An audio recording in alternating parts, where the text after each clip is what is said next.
Welcome to the NBA Economy Show. Coming to you on Saturday evening. Off season is in full effect. We saw last week. We saw the signing of.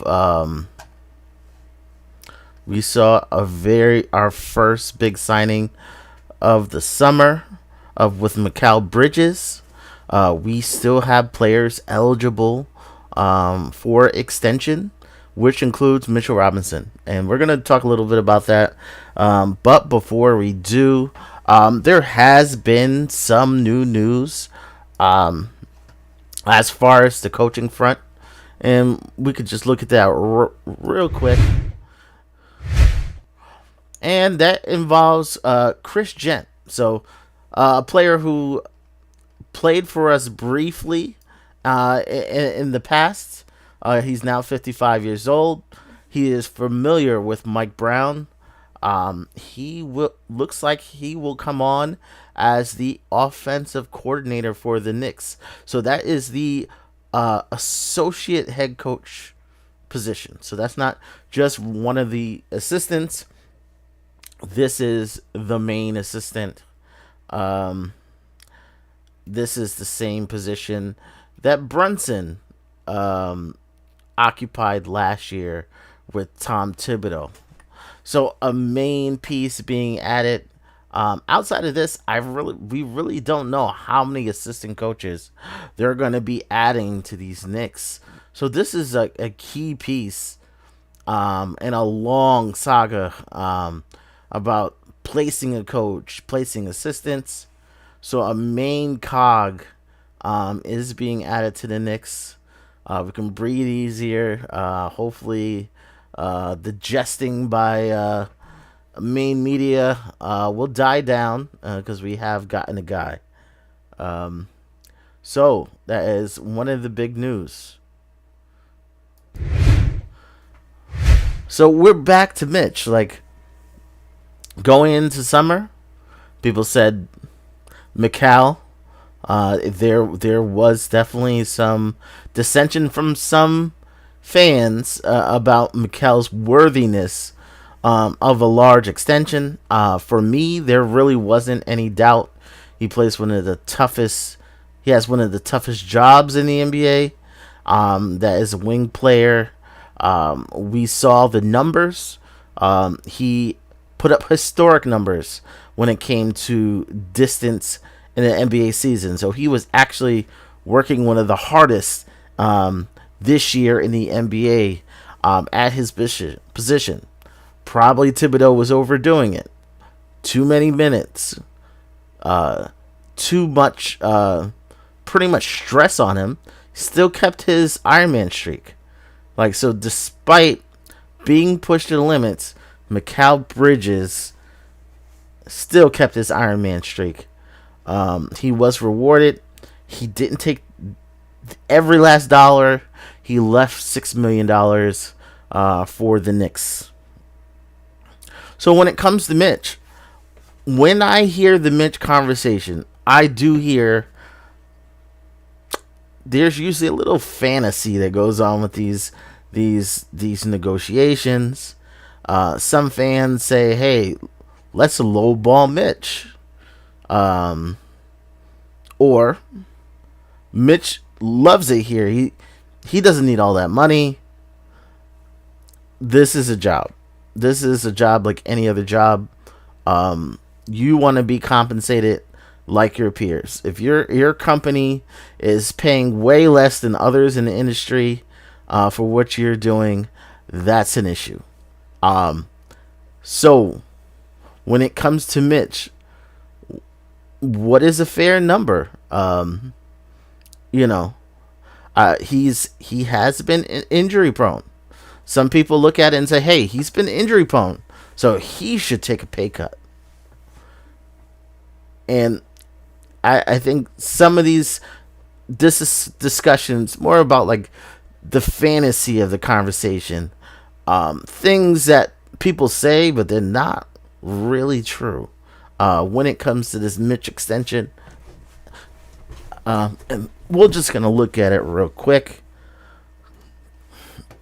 So let's look at Mitchell Robinson's last contract with the New York Knicks. So at 24, the Knicks signed him to a 4-year, $60 million contract. I know right now we see $13 million for this year, but he started high and then he went low. One thing about this contract when he signed it, if you looked here, of the cap space, he was getting 11.34%. This year, his dwindled down to 6.89%. So Mitch is getting paid very low on the percentage of the cap. Also, the situation when he was 24, Mitch was the starter, but he was like a borderline starter. Everybody, wondered what his ceiling would be. Let me just close this real quick. Everybody kind of wondered where his ceiling would be. But those questions aren't here anymore. Mitch has shown, maybe not a starter, but he brings a lot of impact.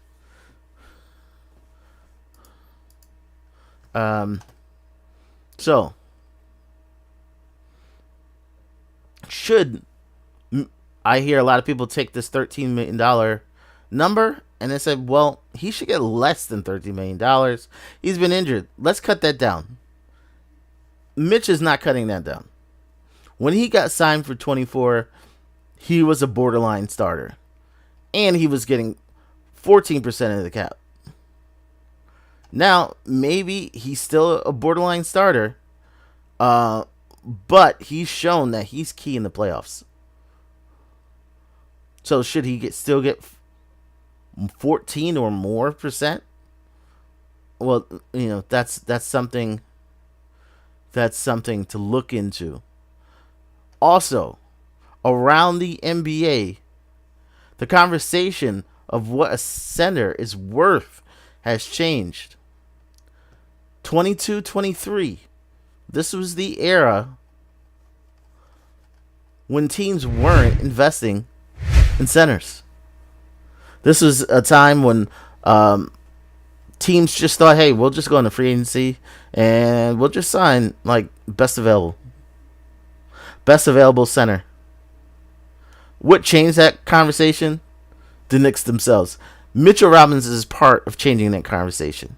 Him and Hartenstein, how they combined and dominated the NBA on the offensive glass, changed that whole conversation.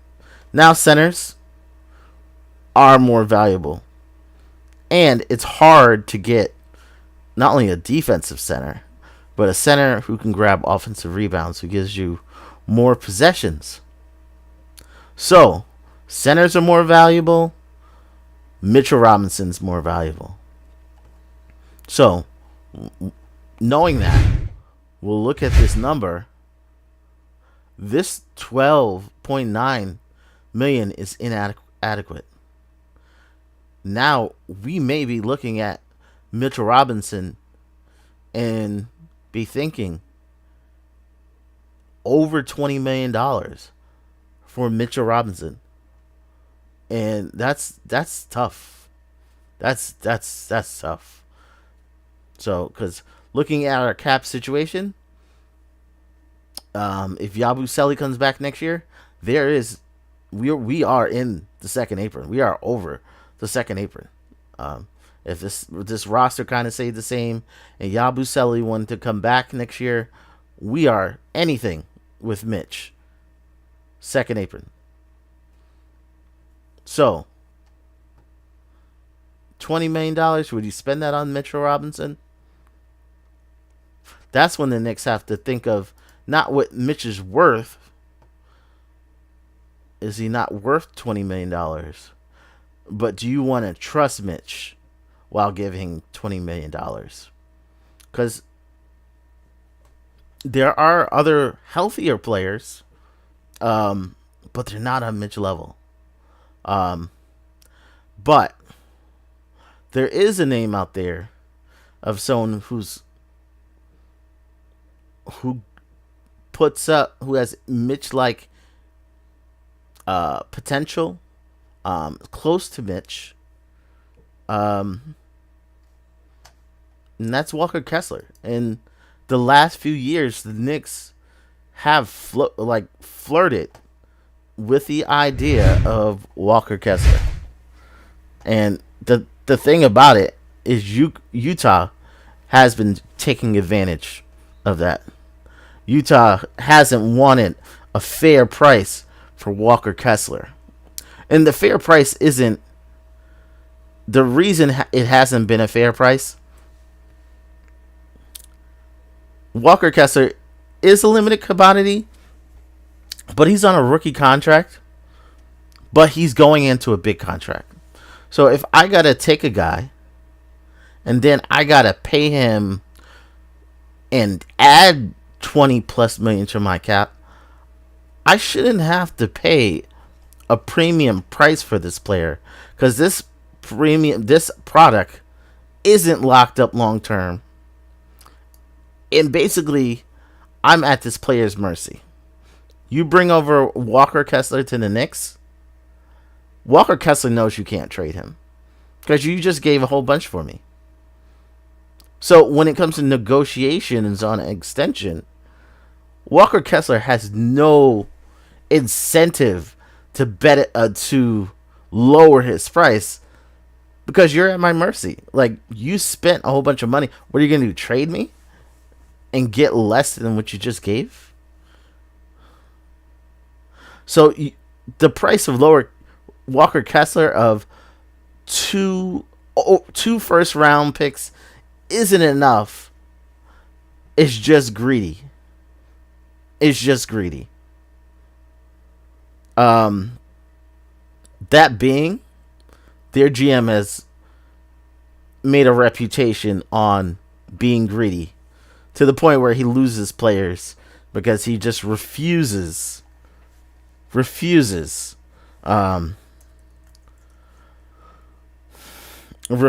to lower his price. Okay, so I'm just gonna look at Walker Kessler real quick.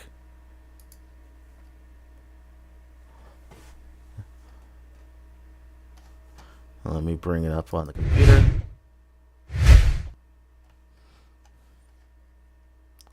So this is his numbers on ESPN. And one of the interesting things about it, if you look at his stats,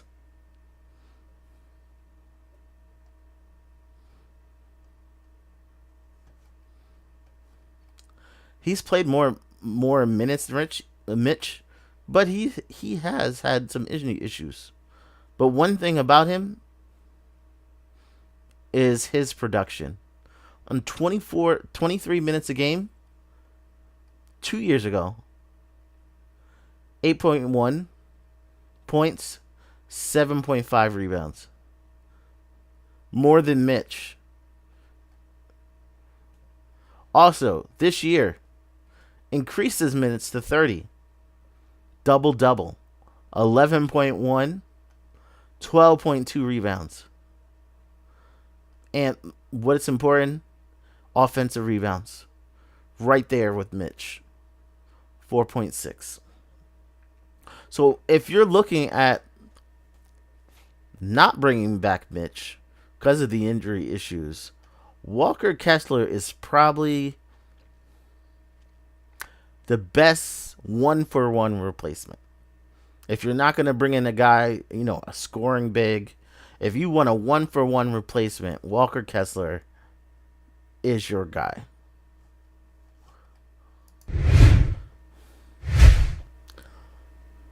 So, what do I personally feel? I think Walker Kessler is probably the better idea because we've established that Mitchell Robinson should be paid, if we're doing it based on like based on production history, $20+ million a year.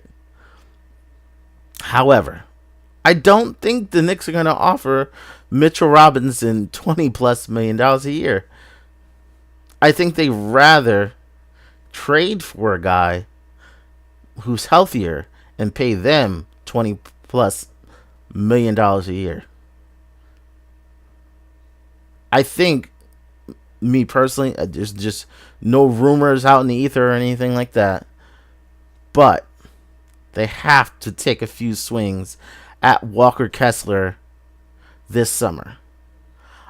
I'm going to call Utah's bluff. Why would I call Utah's bluff? Of all the teams, knowing Walker Kessler is worth $20+ million a year, does Utah want to add $20 million a year to their roster? And let me go to Sport Track to show you why they may not want to.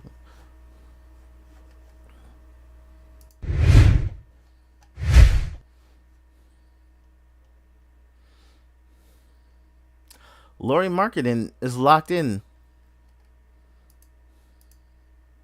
So you have 40 plus, actually. I have to make this smaller.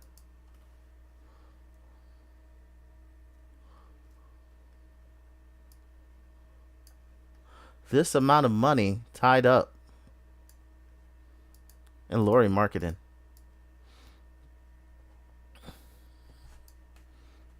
Do you want to lock in Walker Kessler? This is his rookie extension for $20+ million a year on top of Lauri Markkanen. Like, they are a rebuilding team. This is like solidifying the process, and you have two players who aren't elite.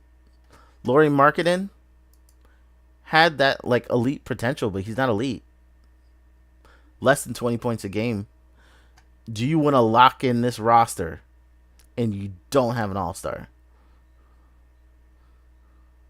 So that's where I think the Knicks have to call their bluff. It's like, you don't want to lock this player in. And if you don't want to extend Walker Kessler this summer, you're basically telling everybody to bid against you next summer. And then either you let him walk to somebody who's willing to pay premium dollar, or you're forced to bring him back at a number that almost makes it impossible to trade him. Because now he's locked in on a bad team, and now he's going to be labeled a loser. So, if you're in the Knicks, you call bluff. You call them again and say, hey, you know what? Is Walker Kessler still available? So what does that look like? Actually, I wrote up what that kind of looks like. But at the same time, I went and I looked online, and the Sporting News posted something similar. I don't know, Sporting News. I don't know if you were just looking at my post and decided to put something similar. But the name of the article was Knicks mock trade sends Mitchell Robinson to the West for young shot blocking star. And we have totally different ideas on the trade, but it's a similar idea. In this trade, the Knicks would receive Walker Kessler, Kevin Love, Svi McCulloch. So basically, Jazz will receive Mitchell Robinson's expiring, Bacome Dadier,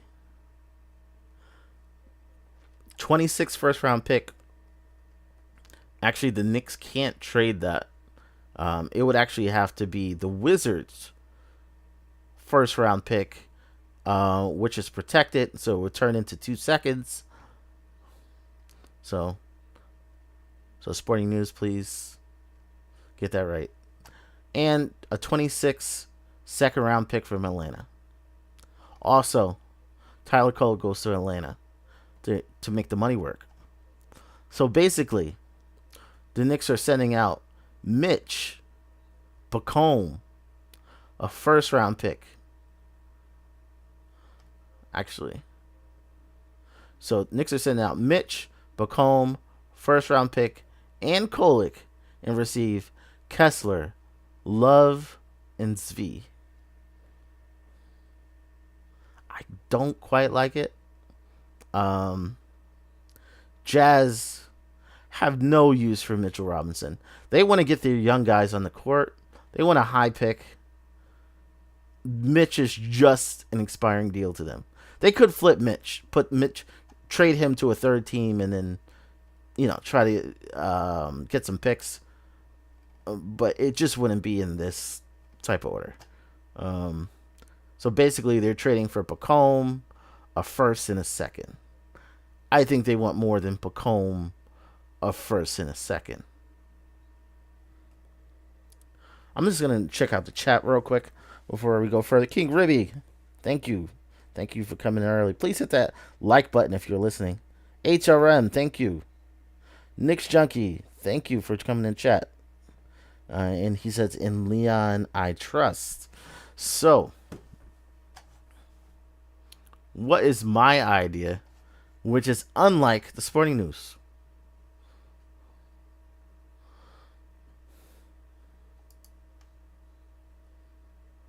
And I made a PowerPoint and I posted it on Twitter. And it was actually 2 trades. And the difference is Utah Jazz doesn't want Mitchell Robinson. They want young players. They can just throw out there, see if they pop or not, and they want picks. So this deal is expensive for the Knicks. The Knicks send out Errol Huckporty, Bacombe Dadier, 2 second-round picks, and the Wizards protected first, which most likely will turn into 2 high second-round picks, and we get back Walker Kessler. That's a lot. I'm not even gonna like try to put the wool over your eyes and act like that's worth it. Some things are necessary, but not necessarily worth it, and that's that scenario. So basically, you're bringing in Kessler, but what I kind of did was in a second trade, I'm trading out Mitch to a team that could use Mitch and that could pay Mitch. And that's Mitchell Robinson, Tyler Kolek to New Orleans. And we know Mitch is from in that general area. But extending trade, or what they could do is take Mitchell Robinson and retrade him. But the Knicks getting a solid backup point guard in Jose Alvarado, who's also from New York, definitely could thrive in New York. You know he's not going to shrink from the moment. He is definitely a guy who I think would make an excellent Knick. Also, a shooting prospect in Jordan Hawkins. From UConn, dead-eye shooter. Defensively, he's not going to make up for Brunson. But what I see in Jordan Hawkins is kind of like a guy you can start at shooting guard, not play a lot of minutes, and then starts the game, gets it flowing, and then McBride can come in. Then Clarkson can come in. Someone who can get it started, but eventually he's going to have to improve his game if he wants to do more. Basically, the same role that we had Grimes in a couple years, where you're just starting off the game. You're getting it started, but I'm going to need you to step it up. That's what I think you can get for Mitch and a Kolek. There isn't. I don't think there's an all-star you're gonna get back from Mitch, even though he's so impactful. I don't think this is kind of like the time. Maybe if you held out to this summer, but this isn't the time. That's kind of what I saw. Um, Not saying this is what happened. It's just an idea, and just the weird part of how I put this lineup together. I have Kessler coming off the bench, and it's not that all Kessler isn't a starting player, but I think they really want to start Towns at center to start the game, and then you kind of can get creative from there. Um, the thing about Yabusele, he only signed for 1 year. I wouldn't get too comfortable with him being here. Perhaps it's a situation where next year Kessler is the starter. The year after Kessler is the starter, but for now, you bring him off the bench to play almost 30 minutes a game. Yabusele is this four-headed monster right here, which shares the minutes. Yabusele could play a little three. That's where I kind of saw that right here. So, is it Mitch or bust? No, I don't think the Knicks are Mitch or bust. I don't think he has them against the wall. I think the Knicks are going to explore their options with Mitchell Robinson before they sign him. And I think if they sign him, it's going to be a favorable deal. And I think if they're going to, I don't think they'll pay the market rate. I think they'll try Walker Kessler before they make that decision. One thing I don't see is the Knicks trading Mitch and their main backup center is Huckporty. That's what I don't see. Is because if something happened to Towns, we know Towns has an injury history. That Huckporty is the starting center for the New York Knicks. If something bad happened during the season, I don't think that's a situation with the Knicks. While Huckporty, where for a few weeks or for a few months, that they're forced to have Huckporty as the starting center, and his backup be James Najee or whatever they can throw together. I just don't. I think they need insurance. I don't think it's gonna be Mitch out and Huckporty up in his place. I think they're gonna try to fill that role. I could see Mitch traded and them making a move for a center for just a year. Can they get a dope Wraith from the Blazers if they dealt Mitch to just fill in for the year and then figure it out in the summer or with through the draft or something? So if Mitch is out, I think Kessler is the number one guy. If Kessler isn't that guy, bring in someone temporary for a year. I see D Buckets. He has a question. Fritz, any idea when Ben Simmons is going to make his decision? Will he really take on the pressure of coming to New York City? Well, his decision is any day. And we were talking about this the other day. And there may be something else holding this decision up. There may be something holding this decision up. And it may not just be the Knicks. Because we know it's between the Knicks and Celtics. And the Celtics could spend $5 million.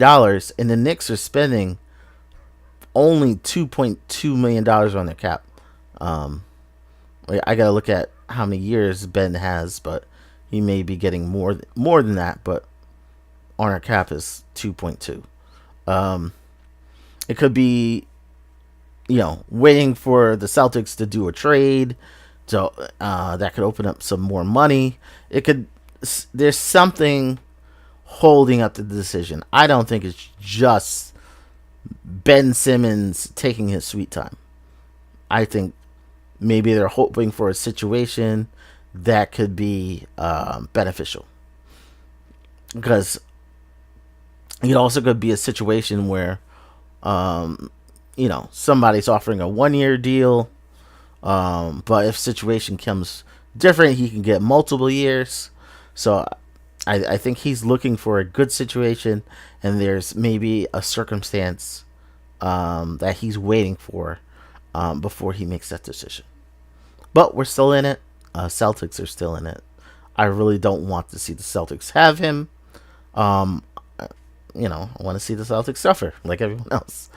Um, hey, yeah, Uncle Freezy. So, yeah, thank you. So we have crossed the 300 subscriber mark. I think we are at 313 with the last couple shows. We got over that mark. Really thank everybody who subscribed. But please subscribe. We're trying to get to 1,000 before the season. We have some interviews coming up with people, you know, well-known Knicks fans. I'm trying to see if you can get maybe some celebrities, maybe not big celebrities, but people like people maybe some people have you seen on television, some people have you seen on YouTube. Try to get on here. Not only just talk about Knicks, talk about their team. So it could be not just Knicks. It could be the Pistons. It could be the Lakers. So we're gonna try to bring some more people on, see their perspective.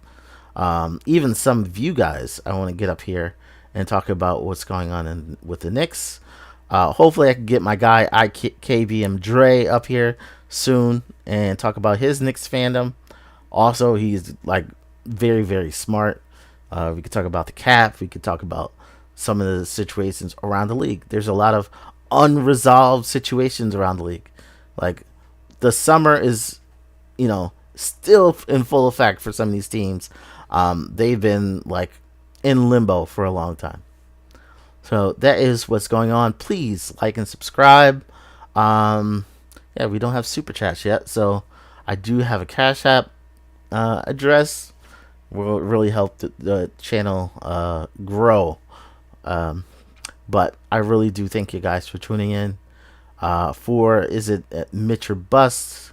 I think I'm really hoping a decision will come soon, because it is torture. Because everybody wonders what's happening, but we saw last year with the Knicks. The Knicks training camp made a big deal in training camp, so we can never really count the Knicks out. We saw Utah hasn't made a move with Kessler. I wouldn't count it out. So I really do thank everybody for tuning in. Everybody have a great night, and I will see you next time on the NBA Economy Show.